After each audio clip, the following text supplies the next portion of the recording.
जय हिंद साथियों, कैसे हैं आप सब। स्वागत है आपका आपके अपने YouTube चैनल एसएससी क्लासेस में। जी हाँ, मैं बताने वाला हूँ आपको एसएससी जीडी 2023 की मेरिट क्यों कम रहेगी। वाजिब 5 कारण बताने वाला हूँ कि क्यों एसएससी जीडी की मेरिट 2023 की कम रहेगी। तो 5 कारण जानने के लिए बने रहिएगा हमारे वीडियो के साथ। तो पहला कारण के बारे में अगर मैं बात करना चाहूँ, पहला कारण क्या रहेगा, नया एग्जाम पैटर्न। सबसे पहला कारण क्या है, इस बार का जो एग्जाम पैटर्न है वो क्या है, नया है। और इतिहास गवाह है कि जब जब जिस भर्ती में एग्जाम पैटर्न चेंज किया गया है उसकी मेरिट हमेशा कम रही है, बाकायदा पिछले जो मेरिट है उससे।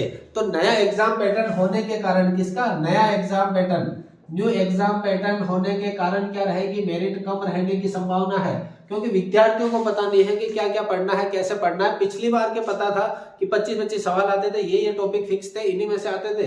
अब की बार थोड़ा सिलेबस भी चेंज करा है, टाइमिंग चेंज करा, सब कुछ पूरा पैटर्न चेंज कर दिया। पूरा का पूरा पैटर्न क्या करा है, चेंज करा है, जिसकी वजह से विद्यार्थी क्या है, कंफ्यूज है।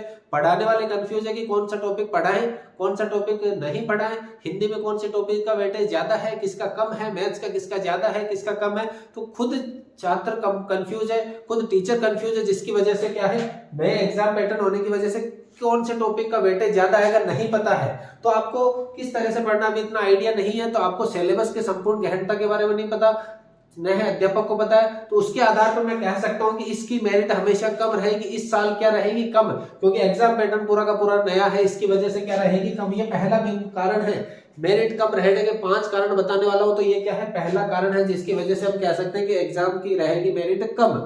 दूसरे कारण की मैं बात करूं, दूसरे कारण की बात करूं तो क्या रहेगी, टाइमिंग। इस बार क्या टाइमिंग है, पूरे मात्र 60 मिनट दिए हैं आपको। मात्र कितने मिनट दिए हैं, 60 ही मिनट दिए हैं। 60 मिनट में पूरा का पूरा पेपर सोल्व करना है। तो 60 मिनट में 80 सवाल सोल्व करने हैं। 60 मिनट में क्या करने हैं, 80 सवाल, 80 क्वेश्चन मैक्सिमम सोल्व करने हैं। तो अगर आपने 60 मिनट 1 मिनट एक सवाल को दिया तो भी 20 सवाल पीछे रह जाएंगे। तो ये क्या है, टाइमिंग का खेल है, पूरा का पूरा क्या है, टाइमिंग का। जिसने टाइमिंग सुधार ली प्रत्येक सवाल में वो क्या जीत कर चला जाएगा इस एसएससी जीडी को। तो पूरा का पूरा खेल किसका है, टाइमिंग का। जिसकी टाइमिंग खराब है वो एसएससी जीडी नहीं निकाल सकता। जिसकी टाइमिंग प्रत्येक सवाल को 50 सेकंड के अंदर करने की है, खासतौर पर मैथ्स और रीजनिंग को करने की तैयारी है, जिसकी मैथ्स रीजनिंग अच्छी है वो 1 मिनट में मैथ्स का एक सवाल कर सकता है, तो आराम से घर जीत जाएगा। अगर तीसरे पॉइंट की बात करूं, मैं तीसरे पॉइंट की बात करूं तो यहाँ पे सबसे कम फॉर्म भरे हैं अब की बार। फॉर्म क्या है, पिछले साल 71 लाख थे, पिछले साल कितने थे, लगभग 71 लाख। इस साल कितने फॉर्म है, 54 लाख। कितने हैं, केवल 54 लाख फॉर्म है। यानी फॉर्म कम भरे गए। आपको पता हो तो फॉर्म भरे जाते कम से कम 1 करोड़ फॉर्म होते, लेकिन लास्ट के 10 दिन साइड नहीं चलने की वजह से 54 लाख पे अटक गई ये भर्ती। और आप उन गिने चुने में हो, आप उन सुनहरे व्यक्तियों में से हो, सुनहरे लड़कों में से हो जिन्होंने इस एसएससी जीडी 2023 का फॉर्म फिलअप करा है। तो 54 लाख फॉर्म होने बहुत ही कम फॉर्म है, फॉर्म कम है। और वैकेंसी क्या है, चौथा पॉइंट की बात करूं, पिछले साल 25,000 थी और अब की बार कितनी है, लगभग 45,000। देखो 54 लाख फॉर्म है, 45,000 पोस्ट है।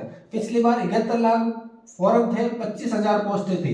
तो पिछले साल की बात करें तो पिछले साल से बहुत ही ज्यादा फायदा है, जिसकी वजह से मैं कह सकता हूं 101% पिछले साल से बहुत ही कम मेरिट रहने वाली है। मान के चलिए पिछले साल अगर मेरिट रही है 72, तो कम से कम इस साल 67, लगभग 5 नंबर नीचे जाने की संभावना है। लिख के ले लेना, 5 सवाल 5 नंबर, हर एक कहीं से मेरिट क्या रहेगी, कम रहेगी। हर एक कहीं से क्या रहेगी, 5 नंबर की मेरिट कम रहेगी।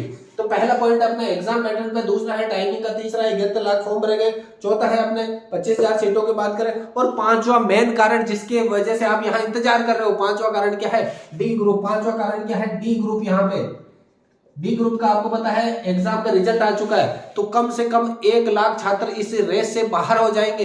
1 लाख छात्र क्या हो जाएंगे इस रेस से बाहर, जो क्या कर लेंगे, डी ग्रुप ज्वाइन करेंगे। अगर डी ग्रुप की जैसे कि बात करें, डी ग्रुप की भर्ती पहले आ जाती है तो एग्जाम जरूर देंगे, मेरिट बढ़ा सकते हैं, लेकिन वो डी ग्रुप अगर ज्वाइन करते हैं, डी ग्रुप ज्वाइन करते हैं तो यहाँ से वो क्या हट जाएंगे। कुछ छात्र ऐसे होंगे जो डी ग्रुप ही ज्वाइन करेंगे, कुछ छात्र ऐसे होंगे जो डी ग्रुप के फिजिकल में लग जाएंगे। किसमें, डी ग्रुप के फिजिकल की तैयारी करेंगे। डी ग्रुप का फिजिकल भी जनवरी के अंदर है, तो उस फिजिकल में चले जाएंगे तो समय कम दे पाएंगे एग्जाम को, जिसकी वजह से भी वो क्या है, बाहर हो जाएंगे। तो मेन मुद्दा यहाँ पे है यही है कि किस तरह से एसएससी जीडी 2023 की मेरिट कम रहेगी। 5 बिंदु में आपके सामने लेकर आया हूं। पहला पैक क्या है, एग्जाम पैटर्न नया है, इसकी वजह से छात्र समझ नहीं पाएंगे, कोचिंग संस्थान नहीं समझ पा रही है कि कैसा एग्जाम बनेगा, कैसा पेपर बनेगा। वो वही पुराना पैटर्न तैयार करके आ रही है, वही सवाल दे रहे हैं, पुराने आए हुए सवाल दे रहे हैं, पुराने साल के जो टॉपिक थे वही पढ़ा रहे हैं, नया कुछ भी नहीं है। टाइमिंग 60 मिनट कर दिया। किस टाइमिंग को अगर आपने जीत लिया तो ये पेपर करना सरल है, मेरिट आप बहुत ही कम ला सकते हो। अगर पेपर करना सरल कर दिया तो आपने टाइमिंग के ऊपर पूरा खेल है। तीसरा, फॉर्म बहुत ही ज्यादा भरे गए हैं पिछले साल, अब की बार बहुत ही कम भरे गए हैं, तो मेरिट क्या रहेगी, बहुत ही कम रहने की संभावना है। फिर बात करो, सीटें बहुत ही ज्यादा है इस साल, क्या है, सीटें बहुत ही ज्यादा है, यानी लगभग पिछले साल से डबल है, और फॉर्म क्या है, कम है, तो कम फॉर्म है, फॉर्म ज्यादा है, जिसकी वजह से क्या रहेगी, मेरिट कम। और लास्ट एंड फाइनल बहुत ही मोस्ट है कि डी ग्रुप का अभी रिजल्ट आया है, जिसमें प्रत्येक जोन से 3 गुना विद्यार्थियों को पास करा है। तो 1,03,000 जो पोस्टें थी उसमें लगभग 3 गुना को जो पास करा है, तो लगभग 3 लाख लोगों को पास करा है, जिसकी वजह से 3 लाख लोग अभी क्या कर रहे हैं, फिजिकल की तैयारी करने में लग गए हैं। हो सकता है उन्होंने कुछ ने अपने एसएससी जीडी भी भरी है, जिसकी वजह से एसएससी जीडी की मेरिट क्या रहने की संभावना है, कम रहने की संभावना है। मेरिट क्या रहने की संभावना है, कम रहने की संभावना है। अगर आपको हमारे ये समझाने का तरीका पसंद आया तो वीडियो को लाइक करो, ठोको वीडियो को, और दोस्तों के साथ शेयर कर दो, और चैनल को सब्सक्राइब कीजिएगा। इसी तरह से मैं आपके एसएससी जीडी से जुड़ी हुई प्रत्येक जानकारी आपके सामने लेकर आता रहूंगा। बने रहिएगा हमारे वीडियो के साथ, हमारे चैनल के साथ। तब तक के लिए नमस्कार, धन्यवाद, मिलते हैं अगली क्लास में। तब तक के लिए जय हिंद, वंदे मातरम।